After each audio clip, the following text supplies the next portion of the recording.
नमस्कार साथियों, bike coffee channel पर फिर से आप लोगों को और एक नए वीडियो में स्वागत है। आशा करते हैं कि आप लोग अपने जीवन में खुश होंगे, मस्त होंगे और मजे में भी होंगे।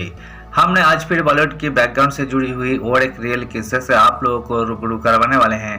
बॉलीवुड की बैकग्राउंड में अनगिनत किस्से कहानियां छुपी हुई होती है जो कि आम जन तक नहीं पहुंच पाते हैं। हमारे चैनल पर हम कोशिश करते हैं उन्हीं किस्से कहानियों को आपके सामने लाने की।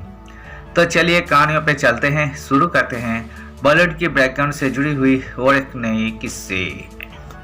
लेडी बॉस कहलाती थी ये एक्ट्रेसेस। 50 के दशक में लेती थी 1.5 लाख फीस। मधुबाला से शादी करना चाहते थे इनके पति। ब्लैक एंड व्हाइट जमाने की लेडी बॉस कहलाने वाली एक्ट्रेसेस बीना रॉय 50 के दशक में लेती थी 1.5 लाख फीस लेती थी। हिंदी सिनेमा की प्रसिद्ध अभिनेत्री बीना रॉय का जन्म 13 जुलाई 1930 को लाहौर में हुआ था और उन्होंने 1950 के दशक में अपनी अदाकारी से दर्शकों को प्रभावित किया। बीना रॉय ने अपनी पहली फिल्म काली घटा में अभिनय किया और 1953 में फिल्म अनारकली से उन्हें असली पहचान मिली, जिसने उन्हें रातों रात स्टार बना दिया। उन्होंने मुगले आजम फिल्मों का ऑफर ठुकरा दिया था जो बाद में मधुबाला को मिला और यही फिल्म भारतीय सिनेमा में इतिहास रच गई। हिंदी सिनेमा के स्वर्ण युग की दमदार नायिकाओं में से एक थी खूबसूरती की मल्लिका बीना रॉय, जो उस दौर में एक फिल्मों के लिए 1.5 लाख रुपया लेती थी।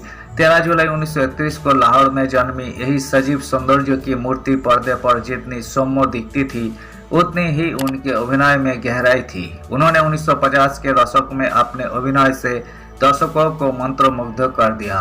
विशेष रूप से अनारकली 1953 में इसके गाने और इनकी अदायगी लोगों के जहन में आज भी जिंदा है।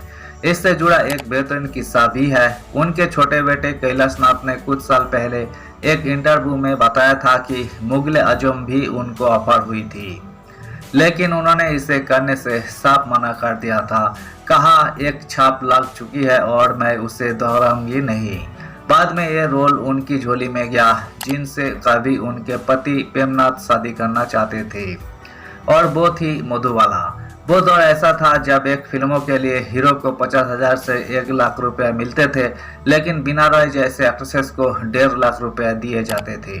उस दौर में यही सिर्फ एक फीस नहीं थी बल्कि इंडस्ट्री में बदलाव की कीमत थी। अपनी मेहनत के दम पर बीना रॉय ने अपना स्टारडम बनाया। उनके नाम पर फिल्में बनती और बिकती थी। बीना रॉय का असली नाम कृष्णा सरीन था। उनके पिता रेलवे में अधिकारी थे। भारत पाकिस्तान के बंटवारे के बाद उनका परिवार कानपुर आ गया और उन्होंने यहाँ से अपनी पढ़ाई जारी रखी। इसके बाद उन्होंने लखनऊ के इसाबेला थोबन कॉलेज में एडमिशन लिया। यहीं से उनके अंदर अभिनय के प्रति दिलचस्पी बढ़ने लगी। वही कॉलेज के नाटकों में हिस्सा लेने लगी और धीरे धीरे उनका आत्मविश्वास बढ़ने लगा। एक दिन उन्होंने अखबार में एक विज्ञापन देखा जिसमें लिखा था कि निर्देशक किशोर साहू अपनी फिल्मों के लिए नई अभिनेत्री खोज रहे हैं और इसके लिए एक टैलेंट कॉन्टेस्ट रखा गया है। बीना रॉय ने इस कॉन्टेस्ट में हिस्सा लेने का फैसला लिया, लेकिन घर वाले इसके खिलाफ थे। उस दौर में फिल्म इंडस्ट्री को लड़कियों के लिए अच्छा नहीं माना जाता था, लेकिन बीना रॉय ने हिम्मत नहीं हारी और भूख हड़ताल पर चली गई। उनकी जीत के आगे परिवार वालों को झुकना पड़ा और वही मुंबई चली गई। बीना रॉय ने टैलेंट कॉन्टेस्ट में जीत हासिल की और इनाम के तौर पर उन्हें 25,000 रुपये मिले। उस वक्त ही रकम काफ़ी बड़ी मानी जाती थी। साथ ही उन्हें फिल्म काली घटा के लिए साइन किया गया। इस फिल्मों में उन्होंने किशोर साहू के साथ अभिनय किया। फिल्मों में उनकी खूबसूरती और अदायगी ने सबका ध्यान खींचा, लेकिन उन्हें असली पहचान 1953 में आई फिल्म अनारकली से मिली, जिसमें उन्होंने टाइटल रोल निभाया। इस फिल्मों की सफलता ने बीना रॉय को रातों रात स्टार बना दिया। फिल्मों के गाने, डायलॉग्स और उनकी अदाकारी इतनी नेचुरल थी कि लोग उन्हें असली अनारकली मानने लगे। अनारकली की सफलता के बाद के आसिफ ने अपनी फिल्म मुगले आजम का ऑफर दिया था, लेकिन बीना रॉय ने यही रोल करने से इनकार कर दिया था। बाद में यही रोल मधुबाला को मिला और फिल्मों ने इतिहास रच दिया।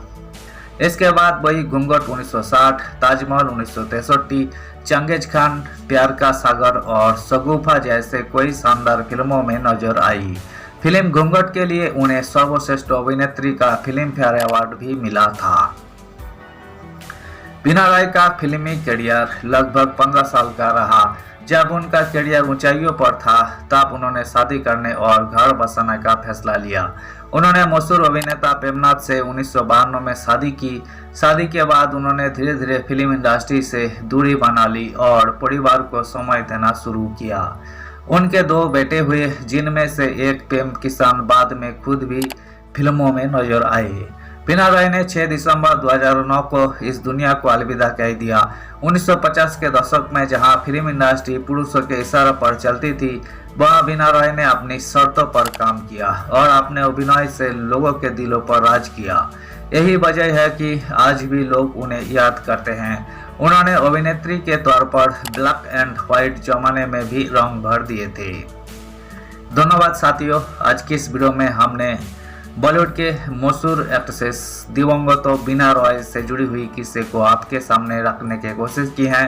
उम्मीद है दोस्तों वीडियो आपको जरूर पसंद आई होगी। वीडियो पसंद आए तो लाइक कर दीजिएगा, चैनल पर नए आए हैं तो प्लीज एक सब्सक्राइब कर दीजिएगा और कमेंट बॉक्स में हाइप जरूर कर दीजिएगा। मिलते हैं नेक्स्ट वीडियो में, धन्यवाद।